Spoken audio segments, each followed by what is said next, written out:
درنو لیدونکو بیا هم ښه راغلاست. تودې خبرې خپرونه دوام لري. ستانکزی صاحب، په افغانستان کې ګڼو هیوادونو سفارتونه دلته شته دي. مثلا چین یادوای سو، روسیه یادوای سو، ترکیه یادوای سو، پاکستان او نور. خو هیڅ هیواد تر اوسه پورې اسلامي امارت په رسمیت نه پیژني. ولې؟ تاسو ګورئ دغه اوس سیاسي توازن یا انډول برابرول د افغانستان د اوسني حکومت لپاره ډیر مهم دي.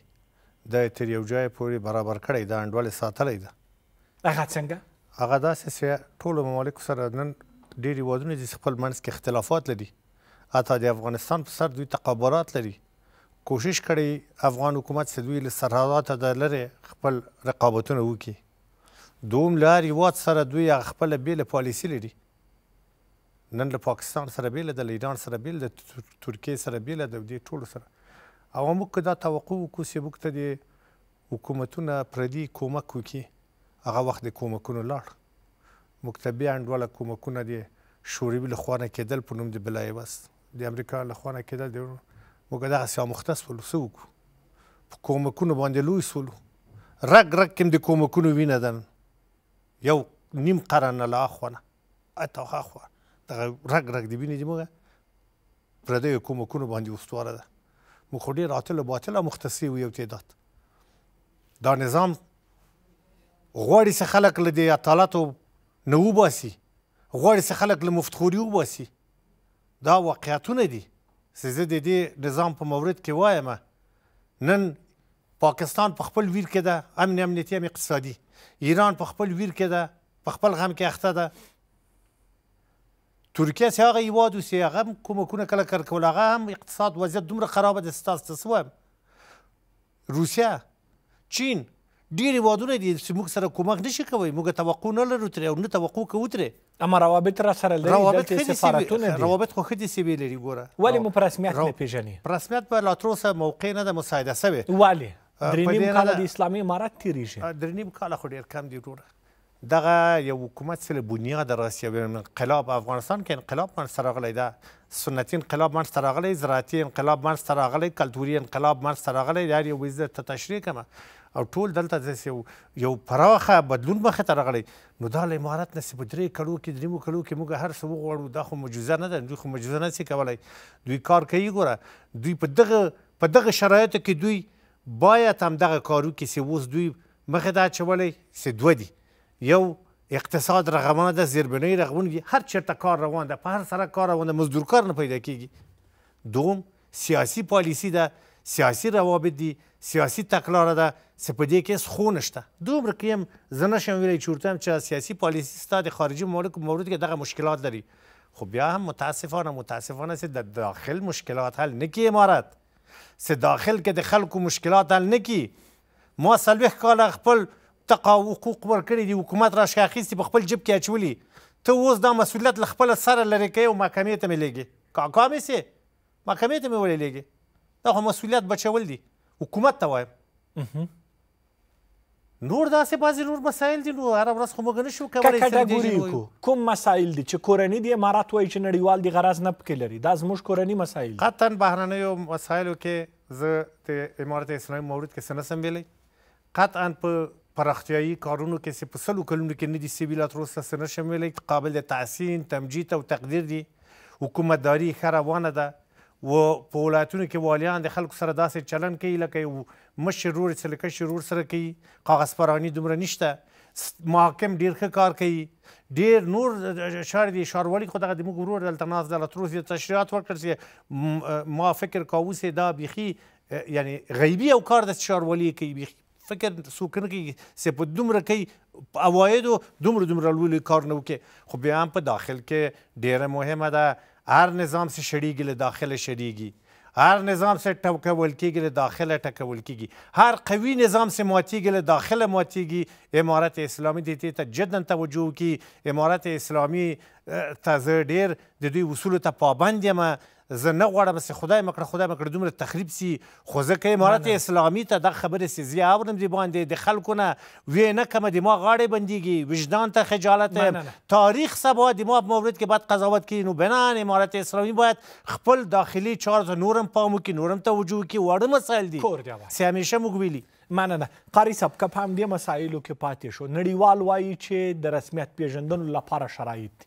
توماس نیکولسن وړمه ورځ وویل چې باید امارات خپل داخلي مسایل په خپله حل کړي تر څو پورې له نړۍ سره روابطو کړکۍ پرانیستل سي. ولې دا مشکل نه حل کیږي؟ ګورې ما مخکې مې یادونه وکړه دا شیان شعاري دي، شعار تر حده پورې. دلته نړۍ ته د کوم شیان چې دوی د موږ داخلي مسایل یادوي موږ هم داخلي مسایل بولو، دا د نړۍ دپاره مهم نه دي.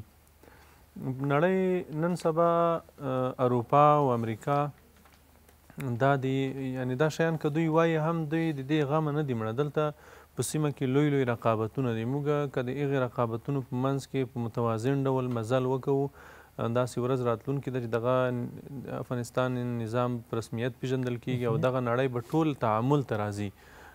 دوی د تعامل نه پرته بله لار نه لري. ګورئ اروپا او امریکا چې دا اوس یوه لویه ستونزه چې دوی ورسره مخ ده، هغه امیګریشن ده، دغه مهاجرتونه چې اروپا امریکا ته شروع دي. دوی په دې هیوادونو کې کړکېچونه په دې وجه نه غواړي او دوی غواړي چې په دې هیوادونو کې کړکېچونه په دې خاطر هوار شي. ګورئ سوریه یې ښه مثال ده. په سوریه کې کړکېچ هواري ته امریکا او اروپا خوشحاله دي، ګرچې په سیمه کې به نور رقابتونه هم وي. یو لوی علت دا ده چې د سوریې لکه څنګه د افغانستان مهاجرین په اروپایي هیوادونو کې ډیر دي، داسې سوریه هم یو جنګ ځپلی هیواد و او سوریایان چې دي په ډیره لوړه کچه په اروپایي هیوادونو ته مهاجرتونه کوي او هلته اوس هم پراته دي. نو دا یوه لویه ستونزه د اروپا او امریکا دپاره. دوی غواړي چې د دې ستونزې نه ځان خلاص کړي او یا اقلا یو حل ورته پیدا کړي. نو د افغانستان سره دوی مجبور دي چې تعامل وکوي. د دغې ستونزې د حل دپاره هم دوی غواړي چې که نړیوال بیخي پرېږدو، کورني مسایل افغانان غواړي چې حل سي، د افغانانو دپاره ولې نه دي حل سوي؟ نو زما باور دا ده چې تر ډیره حده کوشش روان ده چې دغه مسایل حل شي او زه وایم چې حل به هم شي انشاءالله. ځینې شیان داسې دي موږ ګورئ نه غواړو چې په یو ځینو جزئي مسایلو دا نظام د لاسه ورکړو یا په ځینو جزئي مسایلو دا امنیت د لاسه ورکړو یا په ځینو جزئي مسایلو دا هیواد د یوه بلې جګړې ته لاړ شي. دغه جزئي مسایل چې دا په وخت سره حل کیدونکي دي حل به شي. راځئ چې د نظام ته وخت ورکړو، راځئ چې صبر وکړو، راځئ چې د نظام هغه مثبتې کړنې خو هم یو وارې وګورو، هغه مثبتو کړنو باندې هم یو وارې نظر واچوو. خامخا موږ خو د 14مې صدۍ مسلمانان یو، موږ خو معصوم مخلوق نه یو، د هر چا نه ګناه کیږي، د موږ نه هم ګناه کیږي. په دا نظام کې چې کوم خلک دي دوی نه به هم یو خطا کیږي. ولې راځئ مثبت اړخ د دې نظام وګورو، راځئ مثبت اړخ د دې نظام د کړنو وګورو چې دلته کوم کارونه روان دي. منتقدین مثبتو ته نه ګوري. تاسو خبر یاست چې یو ډله افغانان له هیواده بهر دي، هغه همدا مسایل رانیولي دي. خو موږ ګورئ راځئ چې هغه خلکو په خبرو پسې لاړ نه شو، د هغوی په انتقاد پسې لاړ نه شو. راځئ دلته د هیواد داخلي وضعیت وګورو. موږ لیدلي د اروپا او امریکا نه د نورو هیوادونو هغه افغانان چې هلته دي، هغه چې کله هم دلته راغلی د افغانستان وضعیت یې لیدلی د هغې بیا نقد نه ده کړی. د افغانستان دا داخلي وضعیت یو هغه بهرنۍ رسنۍ دښمنې رسنۍ دي چې د افغانستان وضعیت هلته غلط انعکاسوي یا هغه خلک د دې ځای نه تښتېدلي د افغانستان یو غلط تصویر وړاندې کوي دنیا ته، هغه خلک پرېږدئ. راځئ دغه افغانان چې دلته راځي، دا ما ډېر زیات ملګري لم په اروپا او امریکا کې زموږ داسې افغانان دي، دوی سره اړیکې لرو. دلته راځي د کابل په هوایي میدان چې دی کوزیږي دی چې دلته موږ ته کور ته رارسیږي، هغې ځای پورې کاملا د ده ذهن بدل شوی، یعنی بغیر د نه چې دلته موږ کومه اقتصادي پروژه تشریح کوو، کومه بله پروژه ورته تشریح کوو، په کومه برخه کې په ده باندې موږ پرمختګ وګورو. یوازې دی چې د کابل میدان هوایي نه راوځي د ما د کور پورې رارسیږي، د ده ذهن بیخي تغییر کړی وي. ولې هلته تبلیغات کیږي، پروپاګند کیږي. دلته د افغانستان دا داخلي کوم وضعیت چې دا دلته چې څه روان دي، هغه چې کله دا خلک دا وګوري، یعنی هلته تصور دا دی چې افغانستان کې خلک د لوږې مري، هلته تصور دا دی چې افغانستان کې د چا عزت ابرو نه ده خوندي، خلک وهل کیږي، ټکول کیږي، خلک بې عزته کیږي، خلکو سره بد چلند کیږي، بد وضعیت کیږي، خلک مجاهدین امارت مجاهدین د خلکو کورونو ته اوړي، د خلکو عزت لوټي، د خلکو مال لوټي. دغه شیان د پروپاګند چې دوی وایي، ولې کله چې یو سړی راځي دلته په خپلو سترګو دغه شیان ګوري، ویني یې، هغه یو 100 درجې د هغې ذهن تغییر کوي، هغه بدلیږي چې دلته خو چې کوم امنیت ده، چې کوم سکون ده، چې کوم آرام ده، چې کوم وضعیت. تاسې په د کابل ښار کې وګرځېږئ، د کابل ښار وضعیت څنګه ده، څه ډول وضعیت ده؟ یعنی تاسې 4 کاله مخکې د کابل ښار وضعیت به تاسې کتلی و، دا اوس یې هم وګورئ. په هره برخه کې، هم په امنیتي برخه کې، هم د بیا رغونې په برخه کې، هم په ټولو برخو کې د کابل ښار د معتادینو نه و ډک، اوس تاسې معتادین نه ګورئ دا ګورئ څومره لویه لاسته راوړنه راځئ موږ وایو چې د نظام په مثبتو کارونو وغږیو نظام تشویق کړو هر وخت نقد طرف ته لاړ نه شو کومې ستونزې چې دی امید مو دا ده چې دا ستونزې حل شي دلته د کابل په ښار کې په زرګونو معتادین وو دومره به سړی د معتادینو نه په عذاب بېادبي مه لکه سړی چې په اوړي کې سخت اوړي کې د مچانو نه په عذاب وي چې هر ځای ته به تلې معتاد و چې هر ځای ته به بلې دوی پراته وو ګوره دا لویه خبره ده چې د دومره معتادینو اسلامي امارت ته علاج هم وکړو او حرفوي زده کړې کارونه یې ورته پیدا کړل الحمدلله کابل داسې نه لکه بیخي دلته چې چېرته یو معتاد به چېرته وګوري دغسې د سوالګرو په برخه کې دغسې د بیا رغونې دغه پروژې د بیا رغونې پروژې د کابل په ښار کې روانې څومره غټه خبره ده کور آباد ستومان صاحب همدا د قاري صاحب د خبرو پر دوام باندې څنګه وکولی سو نړۍ ته دا قناعت ورکړو چې دلته لاسته راوړنې شته دلته پرمختګ شته او دلته تاسو راسئ ګام راوچت کړئ نړیوال زه فکر نه کوم چې زموږ خبرو ته منتظر وي زموږ بحث ده هغوی خپل دلته استخبارات لري خپل کسان لري خپل معلومات لري هدف مې د حکومتي سطحه باندې ده که مشوره ورکړو زما مطلب هم دا خبره وه ګورئ هغوی هر څه ویني هغوی لکه قاري صاحب یو رمز ته اشاره وکړه ګورئ هغوی دلته په خپلو اهدافو پسې دي صحیح هغه د خپلو اهدافو په لټه کې دي د هغه د تحقق لپاره وخت هغوی منتظره دي همدغه رقم دغه استحقاقونه را نرمول دا خپله د سعودي رامخته کېدل یا د نورو سفارتونو اړیکې را رسېدل که موږ په داخلي انسجام باندې کار وکړو لکه یادونه چې راسته وړنه وسوله او موږ د خپلو بعضې نورو شیانو ته متوجه اوسو چې هغه لا تر اوسه پورې نه دي سوي که دا کار موږ سعودي څه کوي چې هغه د دې هغه تر دې نه به غټ خلک چې پخوا یې دلته دغه کول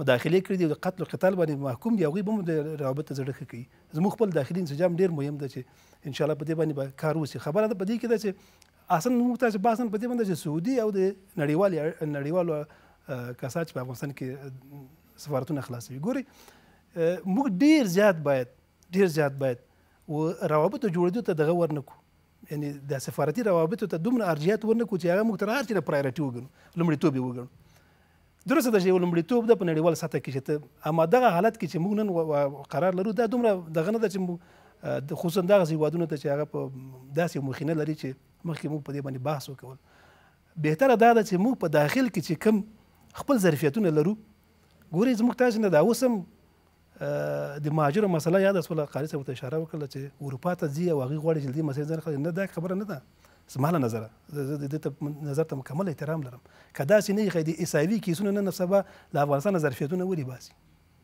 درسته ده دا یو ډېره غټه مسله ده 8 میلیونه انسانان له افغانستان نه مهاجر سوي دي په یو نوم په بل نوم په داخل په ګاونډي هېوادونو کې او د نورو هېوادونو چې دلته په یو نوم باندې په کار کړی چې هېڅ تعدید هم ورته نشته ښه بېلګه یې ما ورته دا نور کسان چې په کابل کې ګرځي هېڅ خطر هم ورته نشته اما د همدغه نوم تر نامه لاندې له افغانستان نه ظرفیتونه ایستل کېږي په دې خاطر باندې چې دغسې یو محوریت رامنځته نه شي دغه ظرفیت باندې دا خلک کار ونه کوي چې د یو پویا حکومت خاوندان شي او دا ستونزې را جوړوي له اولې ورځې نه تر اوسه پورې او دا قرآن عظیم شان موږ ته په واضح په ټکو کې ویلي چې شیطان تاسې دوی خو د شیطان د سیاستونو په تطبیق کوي شیطان تاسې له فقر څخه ویروي او اولاد غني د حلال سره دا امن و سکون چې راځي دا په دې باندې راځي چې موږ تاسې اسلام ته مخه کړو لکه څنګه چې مرته کړی ده او د دې اسلام د تطبیق په داخل کې او په بهر کې په سیاست کې د دې عملي کول موږ ته بهتره چانس تر دې نه راوړي چې موږ ډېر زیات په اړیکو باندې تاکید وکړو کور آباد ستانکزی صاحب که بحث راغونډ کو جمع بندي وکړو څنګه کولی سو چې د سعودي عربستان له راتګ څخه وروسته نور هیوادونو ته هم دا قناعت ورکړو چې دلته راسي په افغانستان کې خپل سفارتونه پرانیزي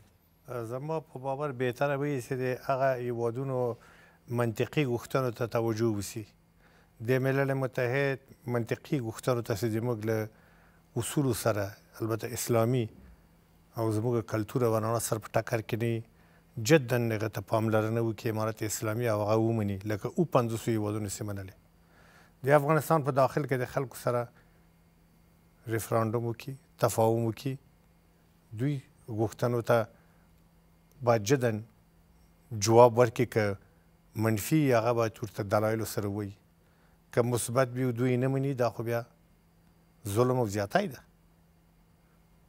که جناب قاري صاحب دلته کومه خبرو کې د حکومت سړی ده خو زه خو د حکومت سړی نه یم زه خو مجبور یم چې حکومت ته واضح او پوسکنده وایم چې دغه شی د باندې اورم تا ته وایم که منې ویې منه که نه منې دا د ما خبر نه منه یوه خبره ومې کړه د شمال یې وړه خلاص اما زه درته حکومت ته دا وایم چې د یو سپین ږیري پایز درته وایم چې ما 11 پاچاهۍ نه لیدلي. په پخوانیو حکومتونو کې مې کار هم کړی، تجربه هم لرم. ډېر قوي حکومتونه د خاورو سره یوسان سوي په دنیا کې. موږ قذافي ولید، موږ صدام ولید، موږ ډېر نور کسان ولیدل چې څنګه لاړل. په داخل کې موږ 11 پاچاهۍ ولیدې سر غیر د اعلیحضرت له حکومت نه 40 کاله مدبرانه حکومت کې څوک سر ماتې و ګوډ ماتې و پښې ماتې له هر ګنه دي راوتلي تراویح. ځکه دوی خدمت نه کوو حکومتونو ته، ځکه دوی به د خلکو دوی شعار باندې کار کوو، خدمت نه و. نو دغه تجربه ده. تاسې کار کوئ درسته ده، زحمت باسئ درسته ده.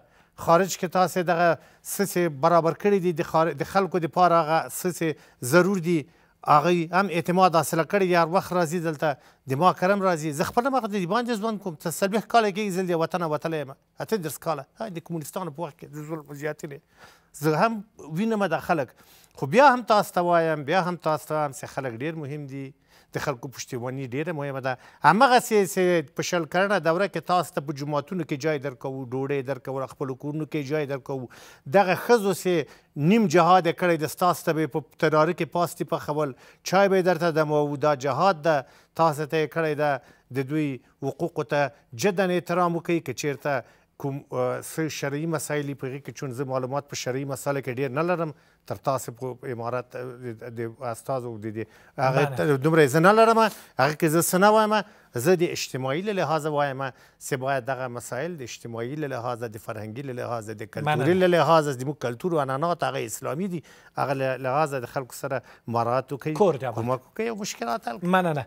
مننه. قاري صاحب، څنګه کولی شو چې دا لړۍ وغځوو، نورو هیوادونو ته قناعت ورکړو؟ تر دغې مخکې قزاقستان و سعودي عربستان څه داسې نور هیوادونه هم را تشویق کو. محمدي صاحب، خوشبختانه په نړۍ کې چې کوم تحولات روان دي، دا د افغانانو دپاره، د افغانستان دپاره یو ښه چانس ده.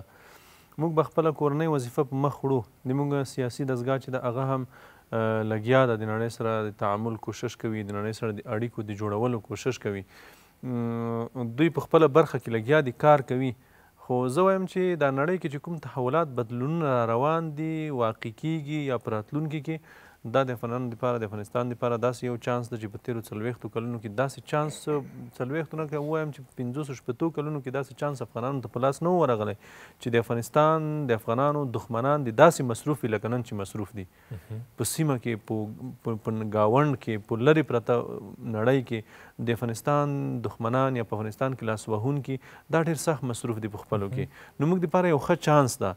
موږ چې په کومه طریقه روان یو، په همدې طریقه مزل کوو. د موږ سیاسي برخه چې د هغه د نړۍ سره تعامل کوشش کوي، نړۍ ته په هر ډول چې لازمه ده اطمینان ورکوي چې نړیوال راشي، دلته پانګونه وکړي، دلته امارت سره رسمي تعامل ولري. نو زه وایم چې ښه روان یو. انشاءالله امید مو دا ده چې دا لړۍ پراخه شي، نور هیوادونه هم قدم کېږدي په دې قدم باندې، او د اسلامي امارت سره څنګه وتوانېدلو چې سعودي ته دا قناعت ورکړو چې دوی دلته راسي؟ ګورې، زه خپله شخصا هغه مسایلو ته نه ځم. سعودي ډېر مخکې په دې قناعت حاصل شوی ده.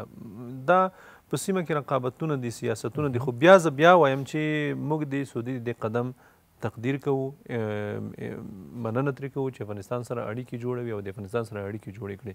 ولې دا بیا جلا بحث ده چې دوی څنګه مطمئن شول نه شول مطمئن، دا اطمینان دوی ته مخکې حاصل شوی دی. دوی پخوا د دې نه مطمئن وو چې د افغانستان اسلامي امارت پالیسي دوی ته واضحه ده. خو اوس چې دوی راغلي دي، متل کوي چې دیر آمد بخیر آمد، څنګه متل ده چې اوس دوی راغلل، دا هم ښه خبره ده. دغه اړیکې دوه اړخیزه دي که یو اړخیزه دي؟ نو اوس دپاره خو د دوی سفارت چې خلاص شوی ده، نو دا خو په یو اړخیز ډول خلاص شوی ده.